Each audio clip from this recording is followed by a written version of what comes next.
ya samudra. Di dalam badai bergelora, Engkaulah jangkar hidupku. Tak sekalipun ku goyah, firman-Mu terangi langkahku, sumber damai dalam hidupku. Dan ku aman di dalam-Mu, penyertaan-Mu sempurna.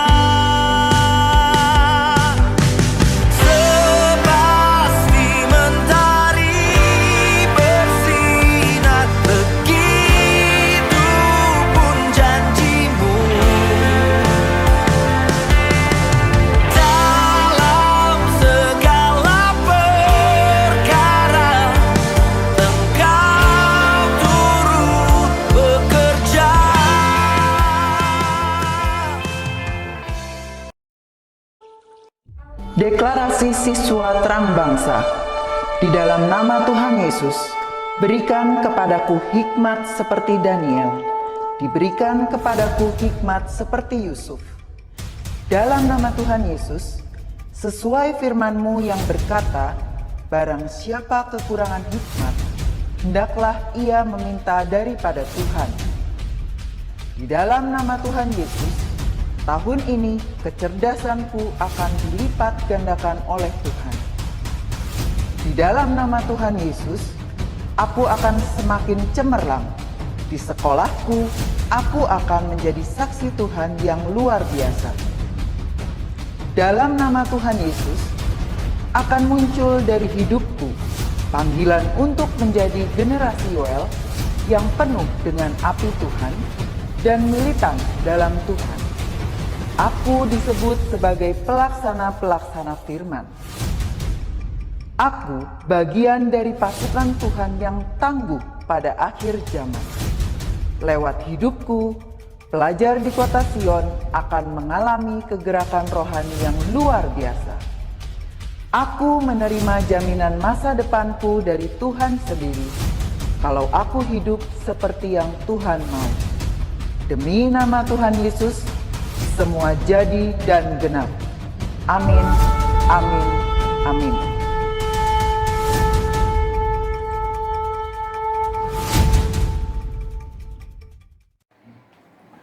Shalom anak-anakku sekalian.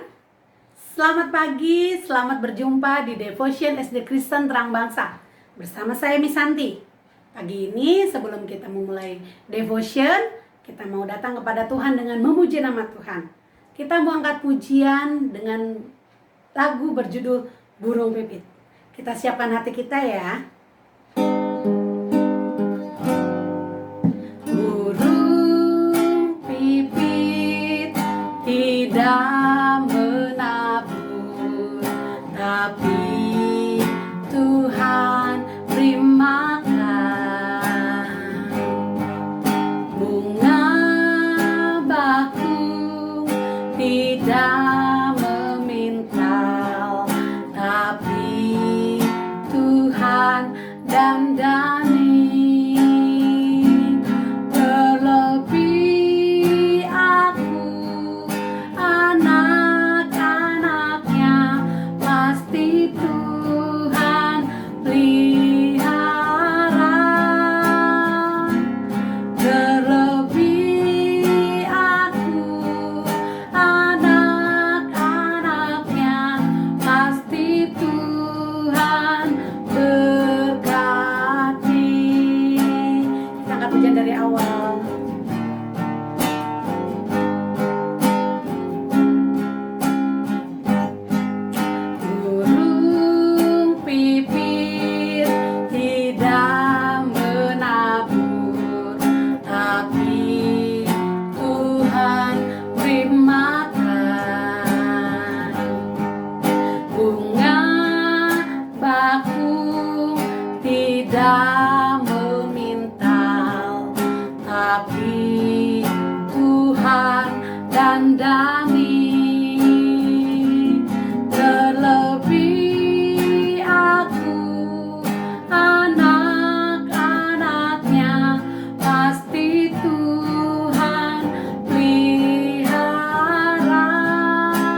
Shalom anak-anak, selamat pagi. Bagaimana kabarnya hari ini? Miss harap anak-anak semua selalu dalam keadaan sehat. Sebelum anak-anak mendengarkan firman Tuhan, mari kita berdoa. Terima kasih Tuhan Yesus untuk semua berkat dan anugerah-Mu sepanjang malam hingga pagi hari ini. Sekarang kami akan mendengarkan sedikit dari firman-Mu, biar Engkau memberikan hikmat kepada kami agar kami mampu menangkap firman-Mu dengan baik. Hanya di dalam nama Tuhan Yesus Kristus kami sudah berdoa dan mengucap syukur. Haleluya. Amin. Nah, anak-anak, Miss akan membacakan salah satu ayat Alkitab dari Amsal 15 ayat 19. Miss bacakan ya. Jalan si pemalas seperti pagar duri, tetapi jalan orang jujur adalah rata. Miss ulang ya, Amsal 15 ayat 19. Jalan si pemalas seperti pagar duri, tetapi jalan orang jujur adalah rata. Nah anak-anak, firman Tuhan pagi hari ini tentang kejujuran. Ini ada sebuah cerita ya anak-anak. Di sebuah kerajaan zaman dulu, hiduplah seorang raja yang sangat bijaksana. Nah, raja itu mengetahui bahwa keadaan semua rakyatnya itu aman, damai, sejahtera, tidak ada masalah apapun. Tapi suatu ketika raja itu sangat penasaran terhadap kehidupan rakyat-rakyat kecil yang beliau mungkin jarang temui. Nah, makanya sang raja pun menyamar anak-anak menjadi rakyat biasa dan melakukan penyelidikan. Nah, di suatu lorong yang melalui jalan kecil, melalui lorong, ada sebuah rumah yang sangat kecil anak-anak. Dan terdengar dari jauh suara obrolan. Obrolan itu adalah obrolan dari seorang ibu dan anak. Jadi si ibu ini tadinya mempunyai suami, seorang penjual susu sapi. Tapi sudah beberapa tahun suaminya itu meninggal. Akhirnya si ibu ini menggantikan tugas suaminya untuk berjualan susu sapi. Terdengar pembicaraan seperti ini anak-anak. Si ibu berkata kepada anaknya, "Nak, sepertinya langganan susu sapi kita sudah mulai berkurang ya. Kita hidupnya tambah susah ya nak. Makan sehari cuma 2 kali, kadang cuma sekali." Lalu anaknya menjawab seperti ini, "Bu, mungkin kita sedang dicobai oleh Tuhan. Percayalah, kalau Tuhan itu tidak akan mencobai manusia di luar batas kemampuannya." Tapi si ibu berkata lagi seperti ini, "Tapi hidup kita tambah susah nak. Ibu punya ide. Bagaimana kalau susu sapi ini kita campur air saja supaya hasilnya tambah banyak, supaya penghasilan kita juga lebih banyak dari sebelumnya." Lalu sang anak kaget.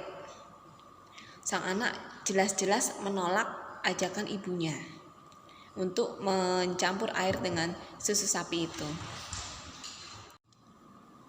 Lalu si anak berkata seperti ini, "Bu, sejak dulu ayah sudah mengajarkan saya dari kecil untuk selalu berbuat jujur. Ibu juga sering menasehati saya untuk selalu berbuat jujur dalam segala hal. Mengapa sekarang ibu malah seperti ini? Mengapa ibu lupa akan ajaran-ajaran ibu tentang berbuat jujur?" Ketika mendengar anaknya berkata seperti itu, sang ibu sontak kaget. Dia benar-benar sadar, lalu meminta maaf pada Tuhan, memohon ampun berkali-kali. Dia benar-benar lupa, dia benar-benar kacau saat itu anak-anak. Dia benar-benar lupa akan firman Tuhan saat itu. Nah, sejak dari situ sang ibu pun berpikir, dia berpikir kalau misalnya orang hidup memang harus jujur apapun keadaannya. Kalau usahanya jujur, pasti Tuhan akan memberikan jalan. Nah, singkat cerita, sang raja pun kan mendengar pembicaraan mereka. Keesokan harinya, sang raja berpikir akan memberikan si anak hadiah. hadiah untuk sebuah kejujuran yang ia lakukan. Jadi, sang raja menyuruh menterinya untuk memanggil sang ibu dan anak ke istana kerajaannya. Nah, disitulah suatu pertolongan terjadi, anak-anak. Sang raja itu mengangkat si anak menjadi anak angkatnya. Jadi, sejak saat itu, sang anak dan sang ibu pun hidup bahagia. Tidak kesusahan lagi, tidak kekurangan lagi, anak-anak. Nah, inilah yang dimaksud buah dari kejujuran. Kalau kita semua mau hidup jujur, percayalah, Tuhan pasti memberkati. Tuhan pasti senantiasa memberikan pertolongan. Nah, kejujuran yang bisa anak-anak lakukan itu bisa dari hal-hal kecil. Seperti contoh kalau mengerjakan PH, PTS, atau PAS di kuintal. Kan sekarang masih ini anak-anak masih 50%. Atau nanti pun misalnya sudah 100% pun anak-anak harus tetap jujur dalam mengerjakan soal-soal ulangan.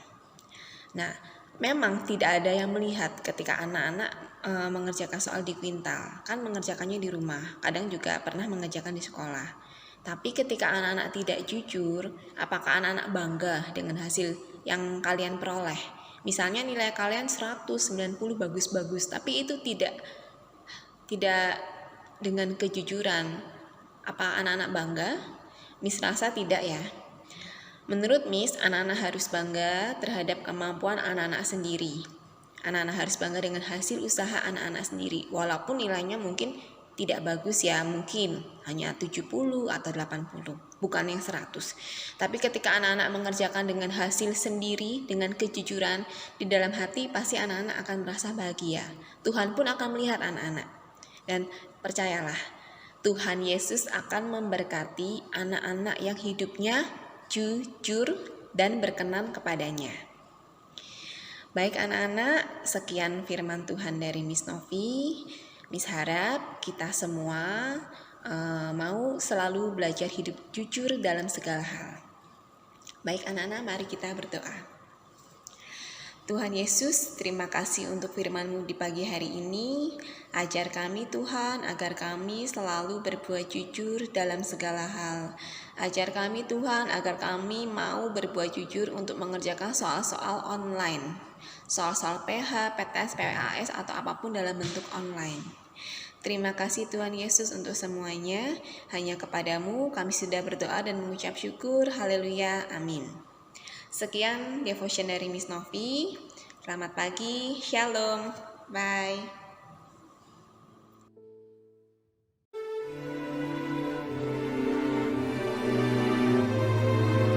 Mazmur 91 ayat 1-16.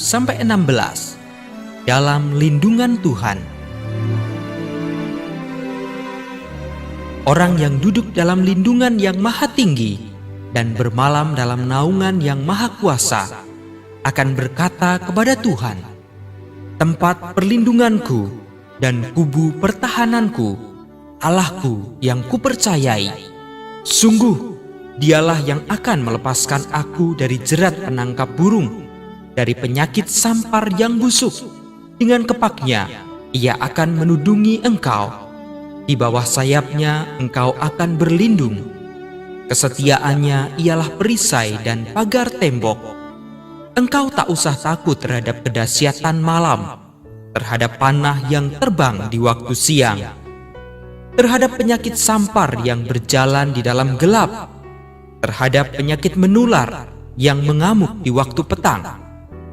Walau 1000 orang rebah di sisimu dan 10.000 di sebelah kananmu, tetapi itu tidak akan menimpamu.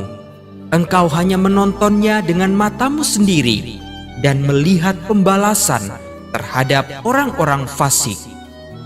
Sebab Tuhan, Ialah tempat perlindunganmu, yang maha tinggi telah kau buat tempat perteduhanmu. Malapetaka tidak akan menimpa kamu, dan tulah tidak akan mendekat kepada kemahmu. Sebab malaikat-malaikatnya akan diperintahkannya kepadamu untuk menjaga engkau di segala jalanmu. Mereka akan menatang engkau di atas tangannya, supaya kakimu jangan terantuk kepada batu. Singa dan ular tedung akan kau langkahi. Engkau akan menginjak anak singa dan ular naga. Sungguh, hatinya melekat kepadaku, maka aku akan meluputkannya. Aku akan membentenginya, sebab ia mengenal namaku. Bila ia berseru kepadaku, aku akan menjawab. Aku akan menyertai dia dalam kesesakan. Aku akan meluputkannya dan memuliakannya. Dengan panjang umur akan kukenyangkan dia, dan akan kuperlihatkan kepadanya keselamatan daripadaku. Amin.